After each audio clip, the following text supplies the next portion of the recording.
मेरे देश की बहुत बड़ी जीत हुई है। मेरे देश की अखंडता की, मेरे देश की एकजुटता की, मेरे देश की एकता की जीत हुई है। आज जो नरेंद्र मोदी की सरकार महिला आरक्षण के पीछे छिपकर, शकुनी चालें चलकर, साजिशन, एक अलोकतांत्रिक तरीके से परिसीमन करने का कानून लाई थी, जो पिछड़े वर्ग की महिलाओं के हक को मारने का कानून आया था, जिससे जातिगत जनगणना को इंक्लूड ना करना पड़े, उन विधेयकों को संसद में सिरे से खारिज कर दिया गया, हरा दिया गया।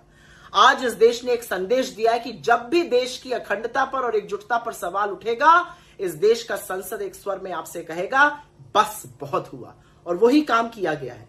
नरेंद्र मोदी जी, आपने सबसे नापाक हरकत करी जब आप महिला आरक्षण के पीछे छिपकर अपने विभाजनकारी मंसूबे को आगे बढ़ाने लगे। आप परिसीमन की चालें चलने लगे। इसलिए कुछ चीजें समझना जरूरी है। महिला आरक्षण का बिल 30 महीने पहले सितंबर 2023 में पास हो चुका था। उस पर मोदी जी ने शर्तें लागू करी थी कि पहले सेंसस होगा, फिर डिलिमिटेशन होगा, फिर महिला आरक्षण होगा। इसका हमने विरोध किया था और कहा था तुरंत महिला आरक्षण लाइए। अगर आप तब लाए होते तो 2024 की लोकसभा में और उसके बाद जितने भी राज्यों में चुनाव हुए, महिलाओं को आरक्षण मिलता, लेकिन आपने ऐसा नहीं किया। आपने 30 महीने तक कुछ नहीं किया और एकदम से आपके मन में यकाएक महिलाओं के प्रति प्रेम जागा और आप महिला आरक्षण को परिसीमन से जोड़कर लेकर आ गए। असलियत तो यह है कि उस महिला आरक्षण की अधिसूचना भी आपने कल जारी करी है। भाई वो बिल तो है ही। अगर आप सीरियस हैं, और राहुल गांधी जी तो खुल के कहा, अगर आप सीरियस हैं तो आप 543 सीट पर कल ले आइए विधेयक, और 100% ऑपोजिशन आपका साथ देगा, आपका समर्थन देगा। हम महिलाओं के लिए तुरंत रिजर्वेशन लागू करेंगे। वो बिल तो है ही, वो थोड़ी खारिज हुआ है। लाइए 543 में महिला आरक्षण, लेकिन आप वो नहीं कीजिएगा क्योंकि आपकी मंशा कभी महिला आरक्षण की थी नहीं।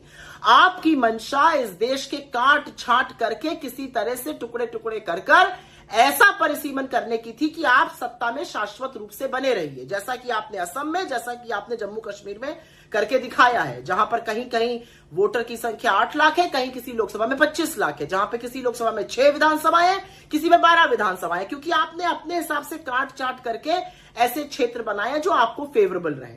और वही काम आप नेशनल लेवल पर परिसीमन पर करना चाह रहे थे, लेकिन इस देश की संसद ने इस देश में उस पर लगाम लगा दी, उस पर नकेल कस दी, उसको रोक दिया, और इसके लिए पूरा देश बधाई का पात्र है।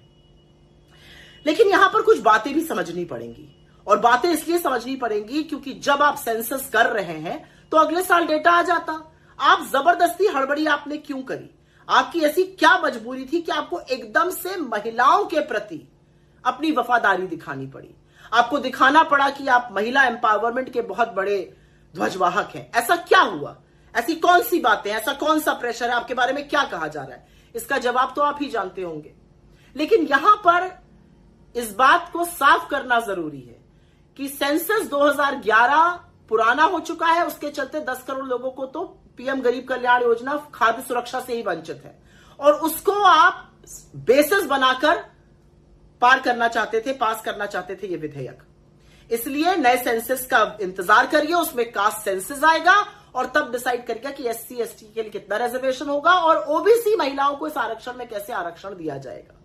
और यही बात हम बार बार कह रहे हैं। अगर आप महिलाओं के समर्थक होते मोदी जी, तो आपकी पार्टी और आप हाथरस की गुड़िया के साथ, उन्नाव की उस बच्ची के साथ, मणिपुर की उन 2 बेटियों के साथ और महिला पहलवानों के साथ खड़े रहते। आप बात करते हैं महिला आरक्षण की और महिला सशक्तिकरण की। आपकी पार्टी और आपकी सोच महिलाओं को दोयम दर्जे का नागरिक समझती है। यह असलियत है। आपकी सोच है कि महिलाओं को राजनीतिक टूल की तरह आप इस्तेमाल करते हैं। आपने महिलाओं का और महिला आरक्षण का मजाक बना के रख दिया है, उसको एक राजनीतिक टूल के रूप में इस्तेमाल कर। मैं तो फिर से कहूंगा, आइए करते हैं ना महिला आरक्षण, और ले आइए 543 पर। अगले दिन पास होगा और इस देश की महिलाओं को फायदा मिलेगा, हर राज्य में उसका फायदा मिलेगा। लेकिन ऐसा आप नहीं करिएगा, क्योंकि आपका मंसूबा तो कुछ और था, जिस पर समूचे विपक्ष ने पानी फेर दिया।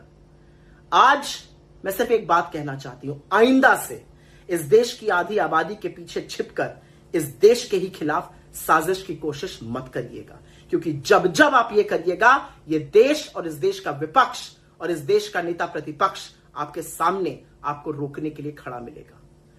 मैं सिर्फ एक बात कहना चाहती हूं, मैजिशियन की जो बात राहुल जी कह रहे थे, और जिससे आपके लोगों को बड़ी ठेस पहुंच गई। ये अलग बात है कि आप अपने आप को खुद भी जादूगर बता चुके हैं।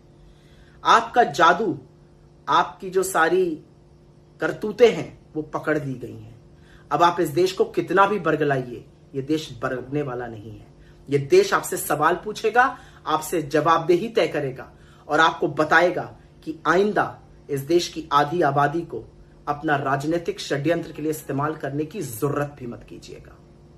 अभी के लिए जो आप north versus south divide create करना चाहते थे, जो सौतेला व्यवहार करना चाहते थे, जो जातिगत जनगणना से मुंह मोड़ना चाहते थे, उन सब पर विराम लग चुका है। ऐसी नापाक कोशिशें ना ही करें तो अच्छा रहेगा।